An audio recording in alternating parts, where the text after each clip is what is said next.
Bien, voici les éléments clés qui permettent notre réconciliation avec le Père. Chacun a une importance vitale. Si l'un d'eux venait à faire défaut, cela empêcherait cette nouvelle relation d'être complète. Regardons d'abord notre condition. Nous devons comprendre que nous sommes séparés de Dieu. Le gouffre qui est entre lui et nous est à la fois large et profond. Nous avons hérité à la naissance d'un péché mortel. En conséquence, nous avons vécu notre vie indépendamment de lui.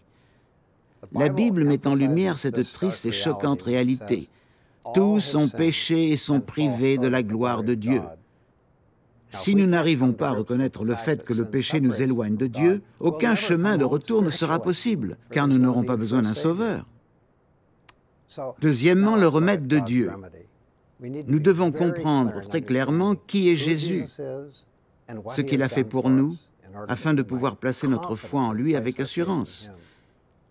Il est un pont jeté au-dessus de l'abîme existant entre nous et Dieu. L'apôtre Jean nous dit « Car Dieu a tant aimé le monde qu'il a donné son Fils unique, afin que quiconque croit en lui ne périsse pas, mais qu'il ait la vie éternelle. » Jésus n'était pas seulement un homme juste, un grand enseignant, un prophète inspiré. Il est venu sur terre en tant que Fils de Dieu. Il est né d'une vierge. Il a vécu sans péché. Il est mort, il a été enterré. Il est ressuscité le troisième jour. Il est monté aux cieux où il est devenu à la fois Seigneur et Christ. La mort et la résurrection de Jésus ont satisfait pour nous aux exigences de Dieu. Une expiation totale de notre péché. Ce même Jésus est lui seul a la capacité d'être le remède à mes péchés et aux vôtres. Cela amène notre réponse. Se repentir et croire. La repentance personnelle est essentielle dans le processus de transformation. Se repentir signifie littéralement changer de mentalité. C'est dire au Père, « Je veux me tourner vers toi et me détourner de la vie que j'ai menée indépendamment de toi.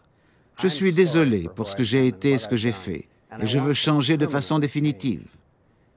Et je reçois le pardon pour mes péchés. » Nombreux sont ceux qui, à ce stade, vivent une expérience remarquable, la purification dans leur vie et l'accumulation de tout ce qui peut dégrader l'âme et l'esprit humain. Que nous en ayons la sensation ou pas, nous pouvons avoir l'assurance d'être pardonnés. Notre certitude est fondée sur la promesse de Dieu et non sur ce que nous ressentons. Nous établissons une relation personnelle avec le Seigneur quand nous prenons la décision la plus importante de la vie, le tournant si crucial dont nous avons parlé au début. Il consiste à croire que Jésus est le Fils de Dieu, celui qui est mort pour nos péchés, qui a été enseveli et ressuscité des morts, et de le recevoir comme Sauveur et Seigneur personnel. Quand nous croyons de cette manière-là, nous devenons enfants de Dieu. Cette promesse est développée dans l'Évangile de Jean. À tous ceux qui l'ont reçu, à ceux qui croient en son nom, il a donné le pouvoir de devenir enfants de Dieu. Aimeriez-vous recevoir Jésus comme sauveur personnel? Si c'est le cas, vous pouvez prier de cette façon. Jésus, j'ai besoin de toi. Je me repens de la vie que j'ai vécue loin de toi. Merci d'être mort à la croix pour prendre sur toi le châtiment de mes péchés. Je crois que tu es le Fils de Dieu et je te reçois maintenant comme mon Sauveur et Seigneur. Je m'engage à te suivre toute ma vie. Avez-vous prié cette prière?